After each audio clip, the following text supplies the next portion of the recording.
How you doing? I'm doing well. How are you? Well, it's great to finally talk to you on video. Yeah. You as well. You as well. What are you doing on the East Coast? Are you visiting family back in New Jersey? Yeah. So that's pretty much what I'm doing.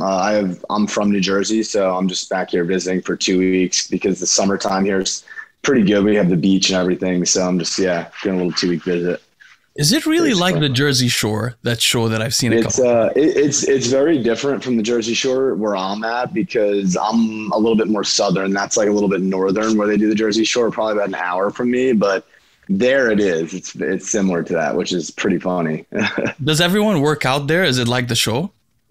It's definitely a very big bodybuilding culture here. I mean, I know that you know who Nick Walker is. I've seen, so he's, I mean, the first time I ever saw Nick Walker, I was at the gym that I go to here. I mean, he was just working out there before he was a pro or anything. So, I mean, it's like, there's many pro bodybuilders out of here. New Jersey, New York is like a super, super large bodybuilding area for sure.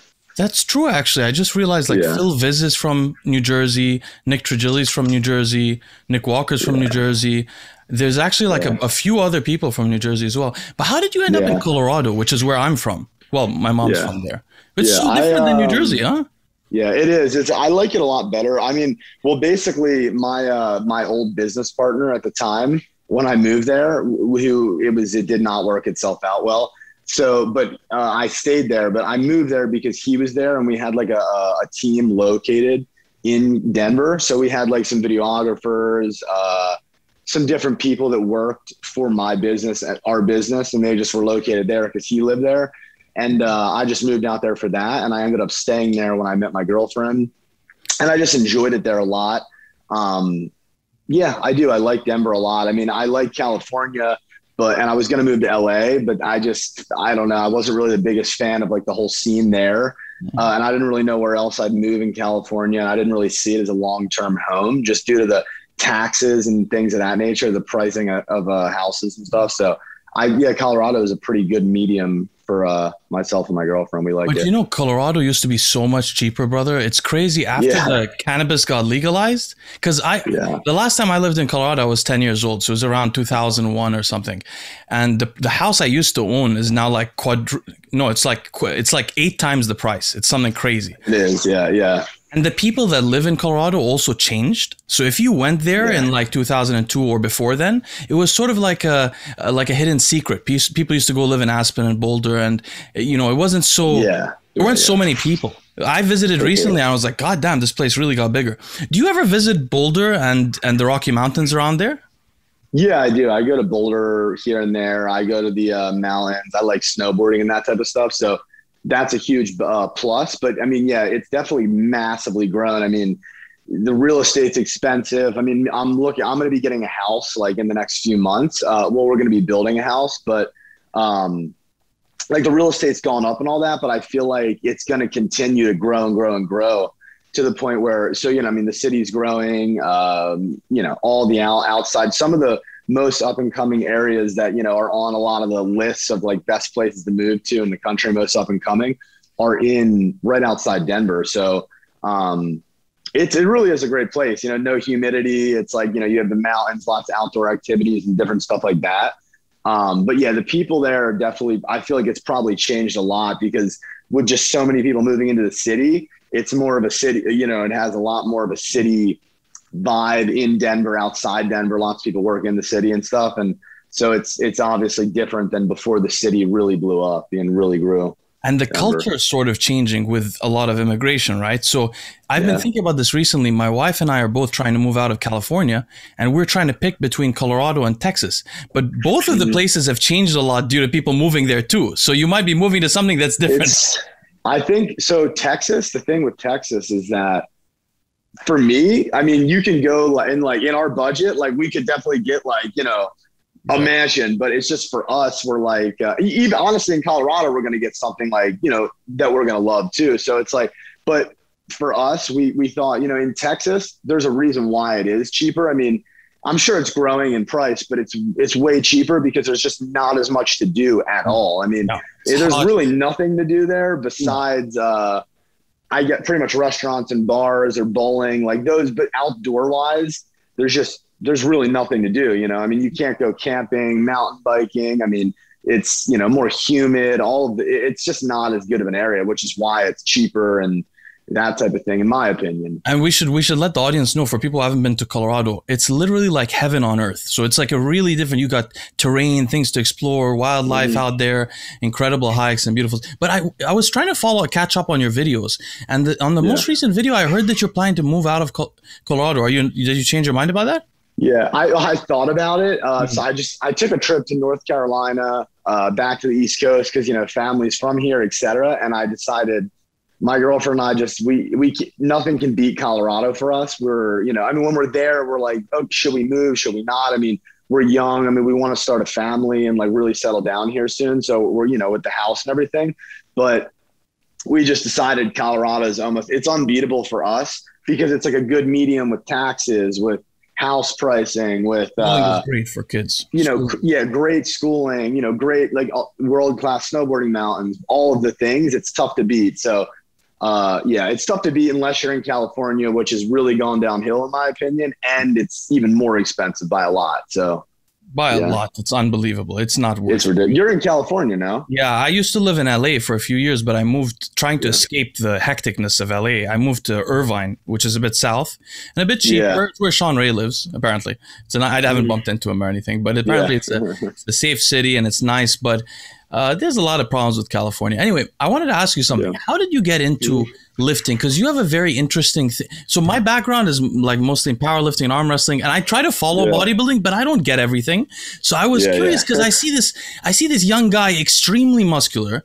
You're a very big guy, actually. I was looking at some recent pictures, but then I realized that you were originally competing in physique. So how did you get into lifting? Why did you get into bodybuilding? And then why did you pick physique?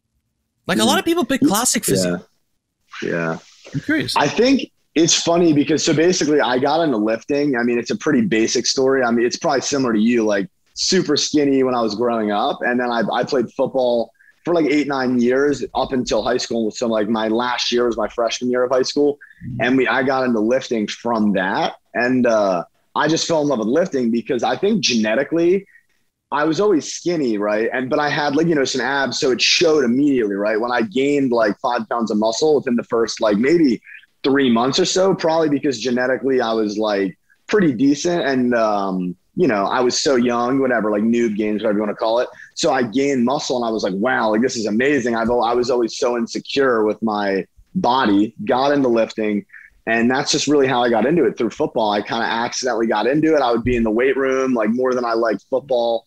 So I quit football and I just, you know, I went all out with bodybuilding, and I found a few friends in high school who had the same passion. And back then, when I was younger in high school, it was not like a popular thing to lift weights in high school like it is now. Now I feel like every kid in high school wants to lift weights. But when I was there, it was like me and maybe 1 or 2 of my friends. And, you know, in surrounding high schools or online, I didn't really see many young guys doing it. But yeah, I just fell in love with it through there.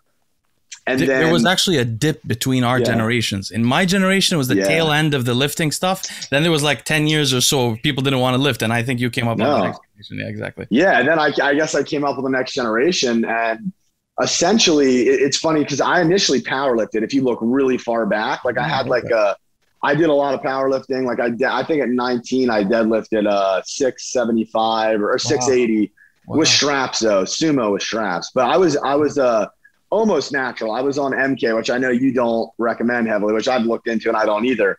But I was basically, I mean, I was on MK, but I wasn't on any other, you know, things. I was pretty strong at like, you know, 19. I wasn't on any like steroids or anything or SARMs and so, yeah, I loved it. Powerlifted. And then I had a really good friend of mine who's currently an Olympia competitor in men's physique. His name's Stephen Cowell. He got me into bodybuilding, got me into men's physique. He does men's physique. I just decided, I was like, you know, I really want to take it more seriously and actually like try to compete in something. And I kind of stopped powerlifting because, as you know, and people listening, I mean, you just really mess yourself up if you do it wrong. So when you're a teenager, I was doing it really wrong. But also, let's tell the audience something. The truth is, the fact is, if you do it right, and you're strong enough, you'll also mess up yourself.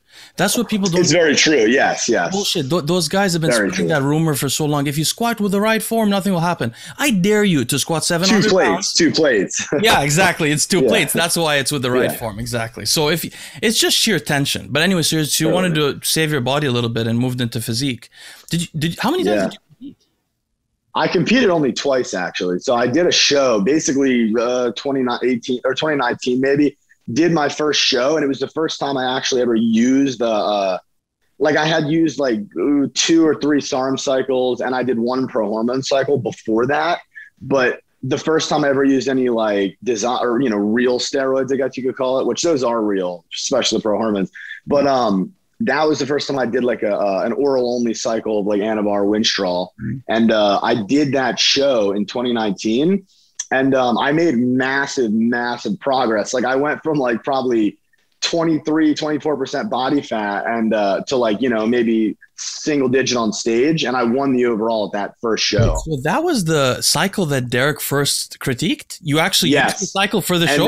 We'll get back into it later. I did. Yes. Okay, I didn't know that. I used it, and it was just such a bad, it was horribly planned. I mean, it was a bad idea. I don't think we'll talk about it, but yeah. Okay. So that I didn't believe, I didn't know that you actually used that and it worked. It's a testament to It did work genetics. really well. It did work really. I mean, I gained probably 5 to 6, 7 pounds of muscle while cutting 25 pounds of fat doing that. Yeah. And I felt great, honestly. I don't know how I felt. I don't know how I felt great. I didn't know anything. So I guess, like sometimes ignorance is bliss, but yeah. Wait, so I did it. Before we go to the next competition, you have to explain something to me. I'm very ignorant. There's a company called Gymshark, which I see constantly in the gym when I go to the gym now. I never noticed before. The reason I noticed them is because I used to watch Doucette's videos sometimes, and Doucette, he always brags. yeah, he does. He used to like hate this company, and then when I was researching you earlier, I realized you're sponsored by them, which I think is Doucette's main goal in life. So I was curious. How did this happen to you? And also, like you only competed in 2 competitions, but the other thing I noticed, when you originally wanted me to come on your podcast, you made like a post on your Instagram, and I got like 400 messages from people that are not even following you. Like, respond to Dylan. So I realized this guy has a huge following at his age. How did you get these like landmark sponsorships and a huge following at that age? Also, your girlfriend, I found your girlfriend's Instagram also has a huge following. All by your age. What happened between those 2 shows? Well, basically, it wasn't even the shows. So before I even did the first show, I already had like well over 100,000 on YouTube and like maybe 300,000 on Instagram or something, 250,000. And so basically what happened is in high school, long story short, a friend of mine, I don't know if you know his name, David Lade. A lot of the viewers may know his name depending on your audience. But so David, so he went to my high school. We grew up together. And before he was like David Lade, I mean, we were just best friends in high school. And he was one of the lifting buddies. So he had a knack for videography. He started filming our stuff in the gym. And he had a transformation video that just like blew up, millions of views. We started filming videos on his channel. And then his channel had like 200,000 subscribers when we graduated high school. So like I made my own Instagram. And I just grew the Instagram. Then I made a YouTube, and that's pretty much how it went, right? I mean, we had like a great like backing. I think it was because we were so young, doing stuff that not many people did. There weren't many young guys like that in the space. It was guys that all had insane fake natty physiques that were just like, you know what I'm saying? Like that's typically what it was, or not fake natty, whatever it might be, just insane physiques. So I feel like people related more to us because at the time they could see a progression, like this journey. Yes, exactly. So that's kind of how that happened. We just kind of stumbled into it. I mean, we weren't trying for anything. People just started watching all the videos, and it just spiraled. And they loved the dynamic. And we had a few friends, so it was almost like reality TV because we would just film ourselves messing around, just doing dumb stuff in the gym, hanging out, and people loved it, and they just kind of got behind it. And that's just how it happened. Yeah. Now, going back to the competition history, you prepared for the next one. We'll get into the cycle later. How did that go for you? And then my second question is this. So I watched your most recent video on your channel, and you were talking about how you have, and we talked about this privately also, you're very health conscious now.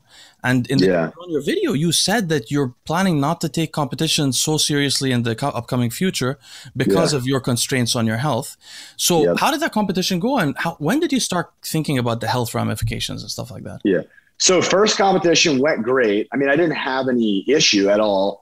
I did that competition. I gained 30 pounds after the show because I was negligent. I didn't understand how to reverse diet. I didn't get good advice.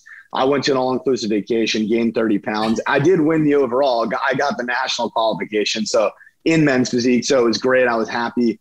And then I decided, okay, well, I mean, I'm pretty good at this. So maybe I can go pro. Let me try to go pro. So that's when I hopped on testosterone pretty much, maybe 2 months after that show.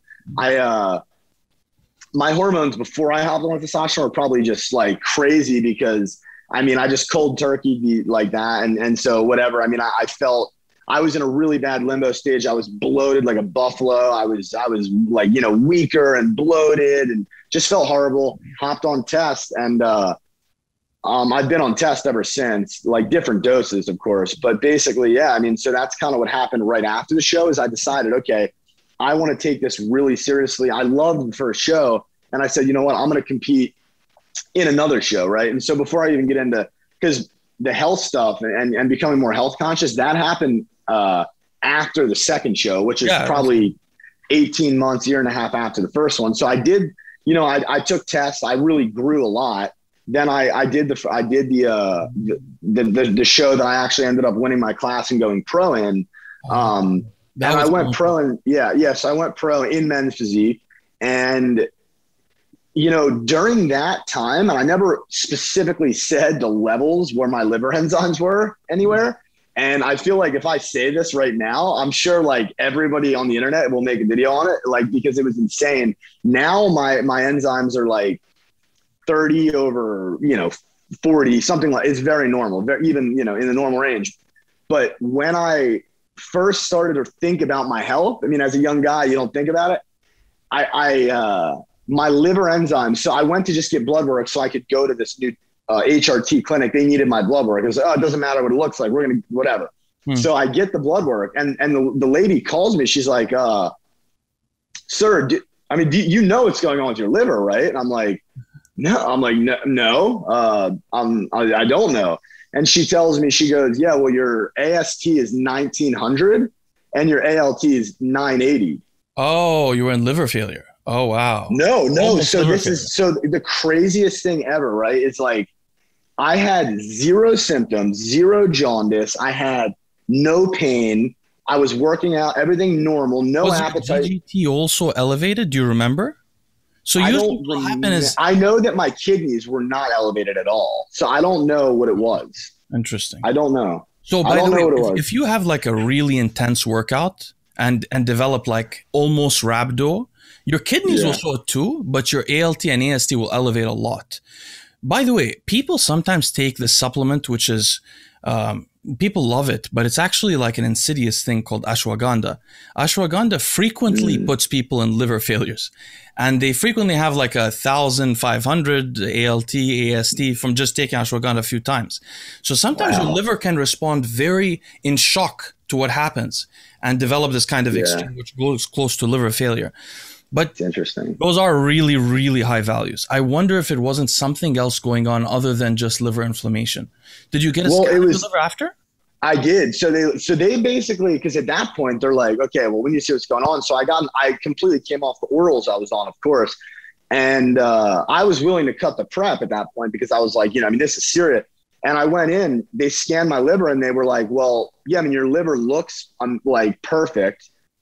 The bile's perfect, everything, the normal size. There's nothing wrong. It doesn't look like anything's wrong. So let's just wait 4 weeks, get it retested. I retested it and it dropped by half. And then I retested it again, it dropped by half. And then I retested it again and it was normal after my show, maybe 4 weeks post show. Okay. So that's very interesting. So that means that it was not just muscle wasting. And that means the thing is though, if they did fMRI by the way, the ultrasound of the liver is not as clear. So they did do an ultrasound, and that's when they concluded that it was. Yeah. So the ultrasound is not very accurate. There's something called the fMRI, which is quite a bit more accurate. What they would be looking for is either that you have what you were talking about, the bile ducts, cholestasis, or that you have a fatty liver, which usually precedes when people get inflammation. So, but you might not have a fatty liver, or what's called steatosis, which is the actual inflammation. The other stage is cirrhosis, which is scar tissue after. Yeah. But to be honest with you, I've never actually heard of anyone that had those high liver values on orals.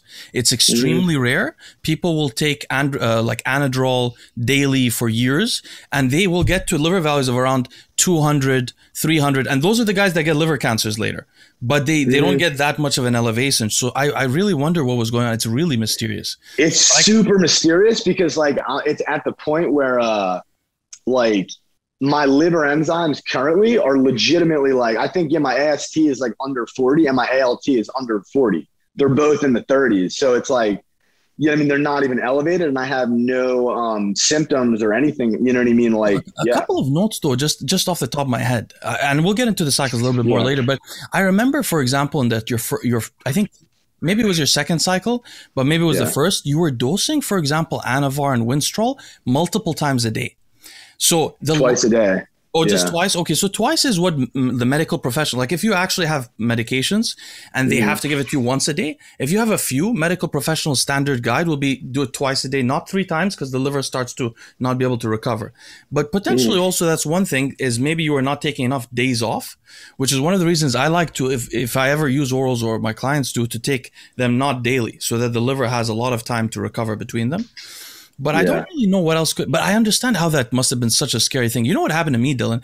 When I used to experiment with hormones and stuff, the scariest thing that happened to me, other than the sleep apnea, which is insane, but the scariest thing that happened to me was when I would experiment with high dose growth hormone. I never did it for a long time, just for like a few weeks at a time. I'd get like, I could feel I'd get out of breath and I could feel it was difficult to breathe fully.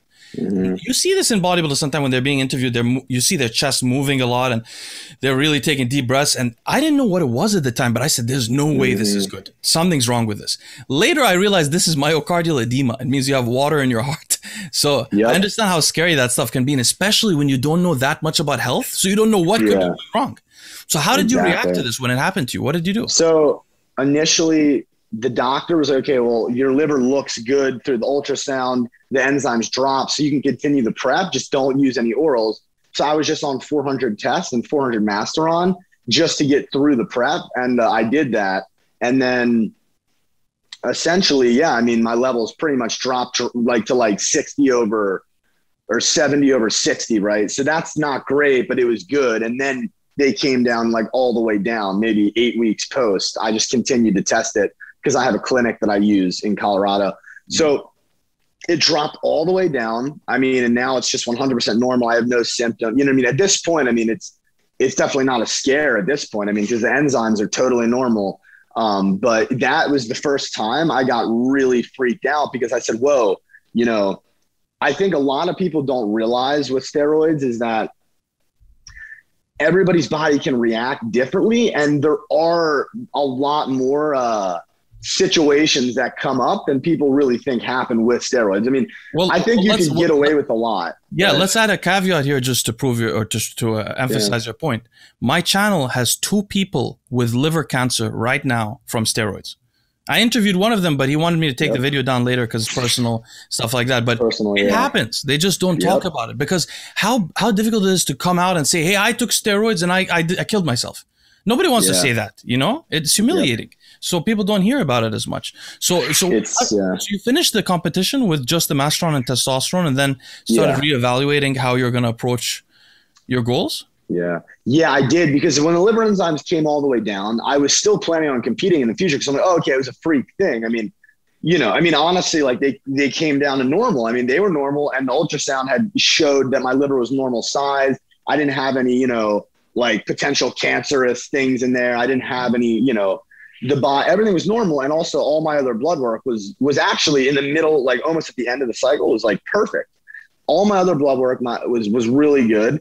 I mean, I actually had a steak before I went in because I didn't care about the blood work because I was just doing it to get prescribed things. And my HDL and LDL was like at the high end of normal while I was like 3 weeks out of a competition. So, I mean, it was probably normal if I didn't even eat the steak, which is honestly pretty shocking, but everything was good. And so I was like, okay, well, I continue with the test, like 400 tests after the show. And then, you know, I just started to hit this point because my girlfriend's extremely holistic. Like she's like, you can imagine, she's like very holistic. She had IBS in the past. Like she's whole foods, you know, very like, doesn't like processed stuff, doesn't like, you know, won't have like sugar, all of that. Right.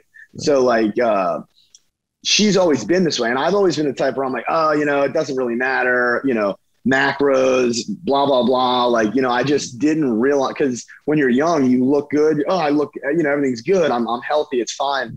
So she started to kind of get more in my ear about true health. You know what I mean? Well, it's probably not healthy to have 300 grams of carbs a day, which is a low amount for most bodybuilders, but you know what I mean? It's probably not wild. And she's like, you know, well, why are you taking a nap every day? You're taking a nap every day. Is that normal for a 23-year-old guy? Like, you know, I'm tired all day, every day. I'm taking a nap. My face, like when I was younger, like my face was always, you know, very lean. Like and then all this, you know, I'm always bloated. Like I'm just tired. I just didn't feel good. And that's almost what it takes to grow a lot of times. You can stay lean, but you're using drugs if you're trying to be a top pro. So it's just it's never going to be healthy. And I tell all my clients this too. I have clients that use stuff. I have clients that compete. I'll coach you. But when you start like, okay, you're at the pro level, I'm just going to let you know you are damaging your long-term health to do this. If it's worth it, I'll still help you, but I'm not going to lie to you. This is what you're doing. So I came to the realization and I was like, all I'm going to be doing if I go down this route of trying to grow, use steroid cycles in the future, use high amounts of testosterone to grow, is I'm going to damage my health. Just plain and simple. The realization came to me where I was like, yeah, I can't lie to myself anymore. I mean, I'm tired all the time. I have horrible anxiety. I just feel shitty. Horrible anxiety. My whole life, I've had horrible anxiety and I've had a horrible diet. And since I've changed my diet drastically, I have zero anxiety. Like it took about probably 6 months, but I have no anxiety at all anymore. Bro, which is incredible. Many people don't realize this. Anxiety is an autoimmune disorder, just like your girlfriend's IBS was. Makes total sense. If your immune system is overactive, it passes into the brain and causes havoc in the brain, causing neuroinflammation and anxiety. It's just so wild and it's a whole nother topic, but yeah, now I actually do something like I fast for 16 to 18 hours a day. And I only eat 2 meals, going from like a 6 meal a day bodybuilding diet. I mean, you can imagine how much better I feel. And for people who don't realize, I mean, you know, different diets are better for different people, but I believe for most individuals, some sort of fasting the lowest amount of wheels. Yeah, there's so much research on this.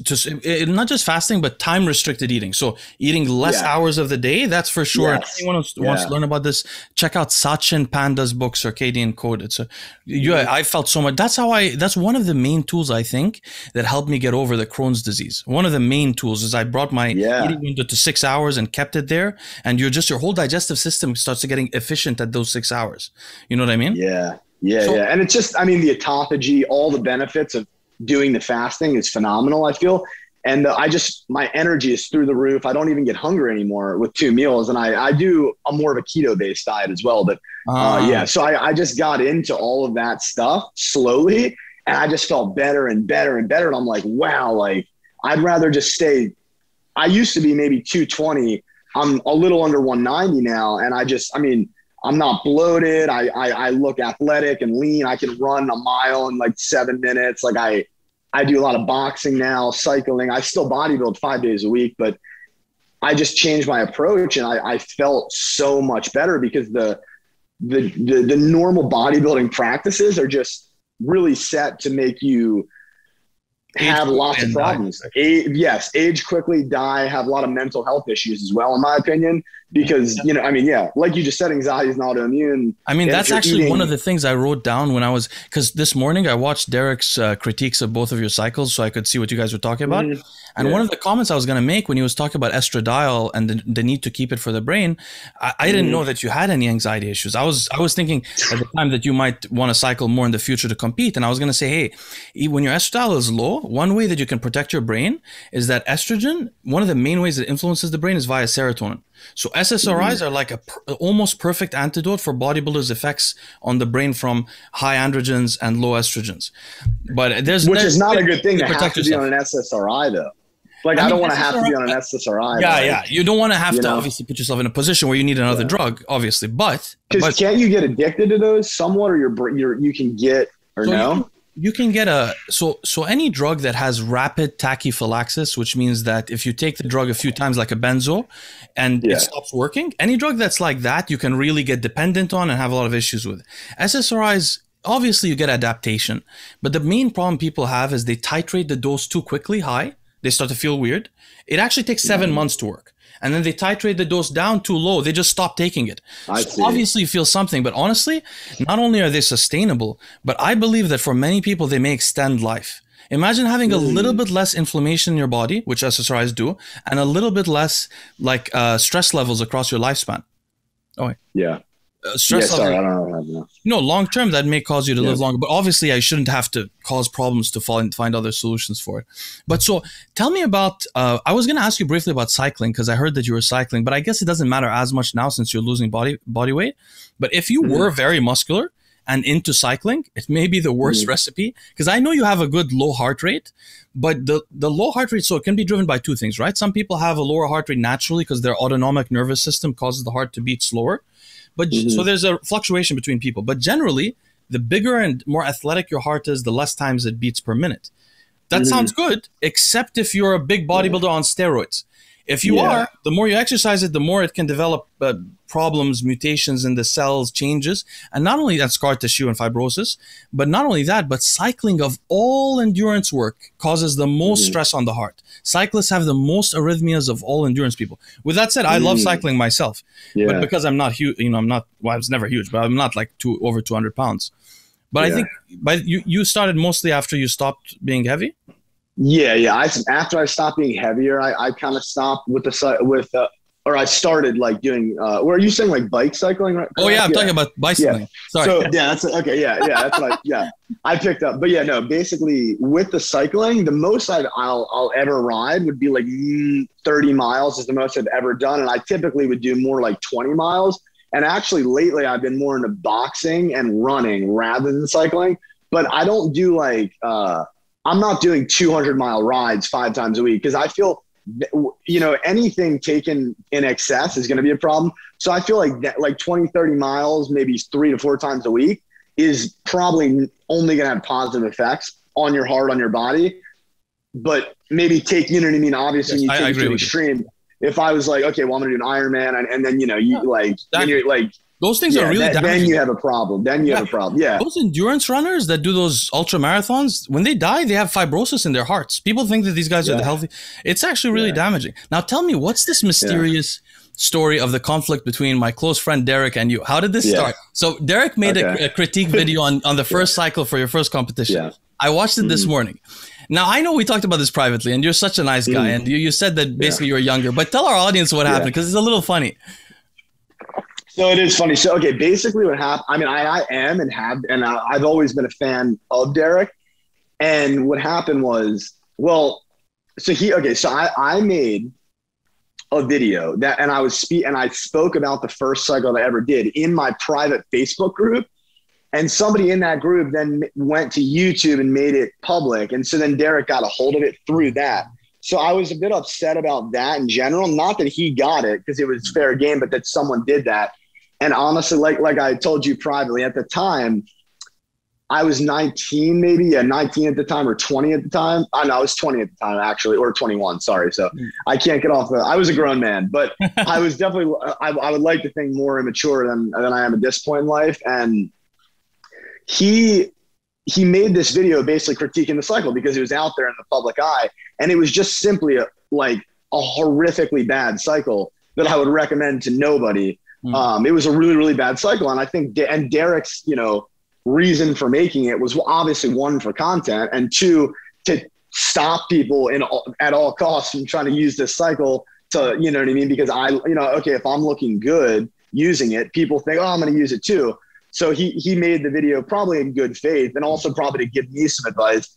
But when you get put out there on the internet like that, I think sometimes, because obviously I was getting hate in the video because people, I think they just hate on, they hate on people that are successful. So at the time, I think I just would still get upset at that. And so people are like, this guy's shit genetics. This guy's never going to do well in his show. And this guy's lying. He's on trend and test. And you know what I mean? So I'm like, whatever. Right. And so, and I think he alluded potentially in the video to the fact that he thinks I'm probably just lying because I don't want to admit to injecting stuff or something, which really wasn't the case. I was just on a horrible cycle and I got bad advice. But yeah, so I got upset that he made the video and he basically bashed the cycle. And at the time, I didn't think it was a horrible cycle because I was severely uneducated.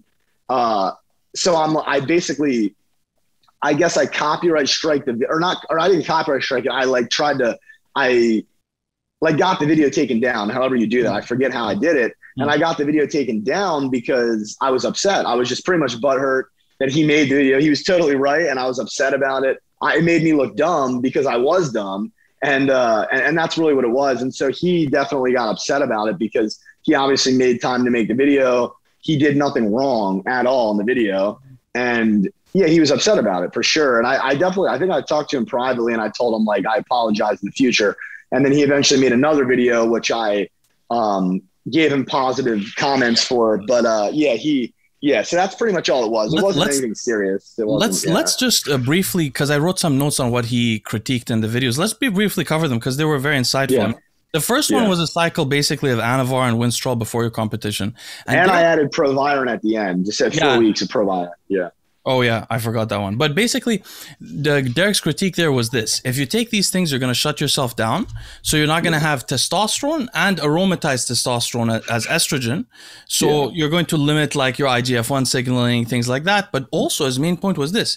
You already had testosterone originally. Now you remove that, but you replace it with something that's not that much more powerful than having a little bit of testosterone. So you might end up, obviously it worked for you. My thoughts, actually, me and Boston were having similar conversations on our podcast recently. My thoughts were actually, I was critiquing a cycle that was 250 milligrams of testosterone for 10 weeks. So I was thinking, hey, dude, why would you want to, this was my idea, and see how it relates to Derek's. My idea was this. Why would you want to go, and Derek is okay with that cycle if people respond to it. But my idea is this. Whenever you go on cycle, you've just injured yourself. You just handicapped your balls. And that's a really big issue. That means long-term you may end up with problems. Now, if you're going to handicap your balls, shouldn't you use something that's significant enough that you're going to gain some things long-term? Or use something smaller, but don't handicap your balls. All you got to do is use HCG. You don't need any testosterone base. You don't need any injectable. In fact, injected testosterone doesn't aromatize as much as HCG because a lot of the aromatase enzyme is actually around the gonads, literally in the balls. So, and also when you inject testosterone, you don't get any progesterone. It doesn't convert to it. Progesterone is made in your balls also. Not all of it. There's some made enzymatically. But the point, I had a similar idea, which was basically if you just did the same cycle and had used HCG, it would be hard to critique. Except people would say, hey, the Winstrol going to dry you out, the Anavar won't dry you out, but they're both DHT compounds or something like that. But it would make total sense if you just had HCG. Either at least a little bit of test. Honestly, looking back, at least a little bit of test or HCG. Even if I was on even 150 milligrams of test, I would have had probably 1,000 nanogram per nanoliter test levels minimum, or probably about there. My levels get really high on testosterone, when I even use a little bit. But basically, so either you way, metabolize slowly. Yeah. Interesting. That's very interesting. Actually, I don't know, but I feel like if you inject testosterone and your levels go higher than normal people, it means that you're getting rid of the testosterone slower. On the other hand, if you, for example, took HCG and your levels went higher than other people, it means your balls had more capacity to produce testosterone than they were originally doing. Because I was going to say the other day, I got work in my mouth and they had to, the doctor said he had to inject 6 times the amount of like numbing stuff in my mouth because he said my metabolism was metabolizing it so fast that it kept hurting. So also there are a few different enzymes that metabolize in the liver, so you can have different polymorphisms for different ones. So maybe some things will metabolize quicker than other things. The second critique he made was on a cycle with a testosterone pin twice weekly with an AI. Derek first said that, why would you pin it twice weekly when you're pinning the Mastron thrice weekly? By the way, why was that? I'm just curious. So I've learned so much, but I think, why was I pinning twice? Yeah, let me clarify my question. This is what I meant. Yeah. If you're pinning the Mastron 3 times a week, are you using a needle that hurts or something like that? Are you not backloading an insulin syringe? Oh, no, I'm using a needle that hurts. Yeah. Oh, bro. That's why you were doing it twice a week. That's what explains it. So look, because my idea was like, hey, if he's already injecting the Mastron 3 times a week, why doesn't he put the test with the Mastron? So this is the thing, dude. When you inject with a normal needle, every time you inject, you cause damage to the muscle, and it hurts. There's no need to do that. All you have to do is take your normal syringe, pull out the plunger of an insulin syringe, backload 1 milliliter into it, put the plunger back in, and now you have a tiny little insulin syringe that you can inject around your chest. No, that's what I do now. I do that now. Yeah. So then you can inject daily and this wouldn't be a thing. But the other thing is, do you really want, so he was saying you want stable testosterone levels so that you aromatize less and don't have to use an AI. That makes sense. You want to use less drugs. Maybe the AI gets involved with other pharmacokinetics of other drugs, but the AI itself isn't technically harmful. But having stable levels is cool. But also, this is something I bring up on my channel sometimes. Men don't have stable testosterone levels. Ours peaks in the morning and goes down through the day. Yeah. If you have a really stable level, that's also not a bit natural. So sometimes I've been thinking about like using intranasal testosterone. You can probably get that from a HRT clinic, or a transdermal with no attachment to it so that it can be digested quickly. So you can take that in the morning and then have a base level of testosterone. So it peaks and declines. I think that's what's perfect. Yeah. So you mentioned... I do every other day now. Because I find that if it's the more stable it is, what it can do is really help with like acne specifically, because a lot of times the twice a week or even 3, I find the more frequent you can pin it, it's going to be better on acne. Yeah, honestly. Because it has less demands on your enzymatic system as a sudden one. Okay, so also he mentioned he didn't like the Proviron. He mentioned not using the Anavar and Winstrol, which have aesthetic effects so early because there wasn't. That makes sense too. And then he mentioned your heart rate was 125 over 70 something. He was saying long term you wouldn't want to keep it above. No, blood pressure. Blood pressure. Sorry, blood pressure was 120 over 125. That was a very good point also. You know, a lot of people have like 130 or 125, and just a small amount of a blood pressure medication would keep them in the safe zone. Are you below 125 now?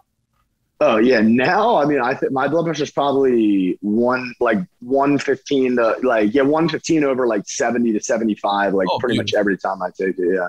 So what's your deal with testosterone and DHT drugs? You seem to only like testosterone and DHT drugs. Yeah. How come a guy with your genetics never tried Anadrol or DHB or very low dose? The only drugs I've ever used are testosterone, Masteron, the only two injectables, and Proviron, Anavar, and Winstrol, the only things I'd ever messed with. But basically, it was just kind of like my coach, and like, I mean, he's a great guy. Like, I mean, not to throw him under the bus, but I mean, he's a phenomenal guy.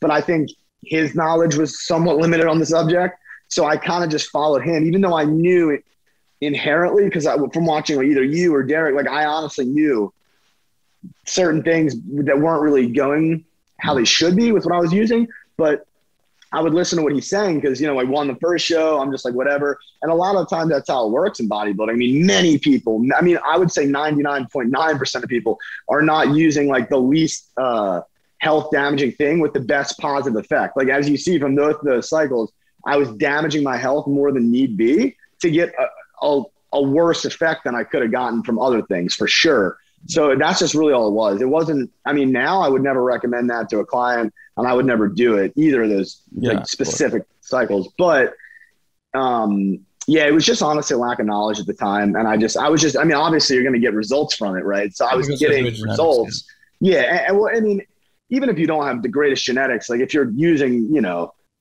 800 milligrams of injectable gear and like some orals, you're probably going to change, you know what I mean? Yeah, so but for me, I didn't realize. But some people don't change that much, really, Dylan. Some people like you. No, I've noticed that. Yeah, I've noticed that. So that's the thing. That's why it's hard sometimes to learn when you respond so well. because it's hard to tell exactly what's going on. And so that's why the best teachers are the worst performers, because they had to try so hard to figure anything out, like myself, I've figured everything out along the way. Now in the off seasons, were you doing something different or just taking the test? Were you taking GH? No, I wasn't. I've never used insulin. And then, I've used growth hormone. I use growth hormone now, but I've never used insulin. And then so in the off season, I never took anything but test. The highest I ever went on the test was 500. But for that contest prep, I did 400. So I would just, that's all I did. And I would only run it for like 12 weeks at a time and then go down to a TRT. Like 8 weeks before I started my cycle, I did TRT. Have you tried my GH protocol where you rotate the different kinds of GH and inject it every other day instead? Not yet, because I actually have a really big hookup with the pharmacy I use. And like it's one brand? It's one brand. But I might honestly just like try it out because I've seen you say that, but I've just used the same brand the past like 7 months. Interesting. So you're basically now like cruising. You're not trying to gain muscle anymore. No, you're trying to maintain yourself sort of on. And tell us about the final thing I wanted to ask you about the podcast. So previously you were doing sort of vlogging style content, and then I think you've been posting less on YouTube recently, but you have these big plans for the podcast, which is why you reached out to me originally. Tell my audience a little bit about the podcast. What's it going to be about, and will it be on the same channel? Yeah, so I'm doing a podcast instead of YouTube, like regular vlogs and stuff, just because I feel like I've outgrown the vlogging in a way. I mean, I'm just so busy with my my one-on-one coaching business. I have a lot of clients now, and I'm also launching another business with my girlfriend in the future, like in the next 8 months or so we've been working on. So I'm just extremely, extremely busy. And so it's tough to vlog, you know what I mean? Because I'm taking care of clients all the time and things like that. So I feel like it's a lot easier for me to just, sit down in my kitchen or whatever, right? Have a conversation with people. And I feel like it's a much better way to extract knowledge from other people and for me to give knowledge to people, right? Rather than like me just, I don't really know what the vlogs are. I mean, I'm just kind of outgrown it, I guess I would say. So, I mean, I'm just kind of done with it. Here and there, I'll probably throw one up, but I just prefer more of a podcast style because that's what I listen to is like an informative stuff, not someone watching me cook my same eggs every morning and my pasture raised eggs and fucking, Brother, you're going to have a much better luck than me with the podcast because I tell you one thing, when you first start to get guests on your podcast, they just look at your views and your subscriber count. And if it's not there, like when I started, it was it's still hard for me. I still don't try to get like a lot of the most interesting people I want to get on, like Hamilton Morris and different people on different subjects, because I'm still like, they're going to reject me and I don't want more rejection, but you're going to have a way better luck. Are you going to do it in person or are you going to do it like on Zoom like I do?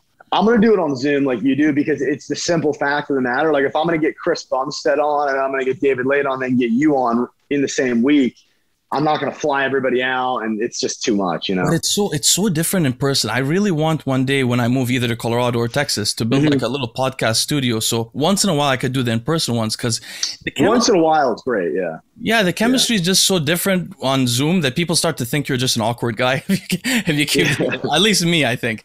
But anyway, Dylan, thank you so much for joining me, brother. I got to get on with the day this morning, but thank you so much for joining and reaching out originally. I don't think I've ever felt so popular as when you made that story about me and 500 people reached out.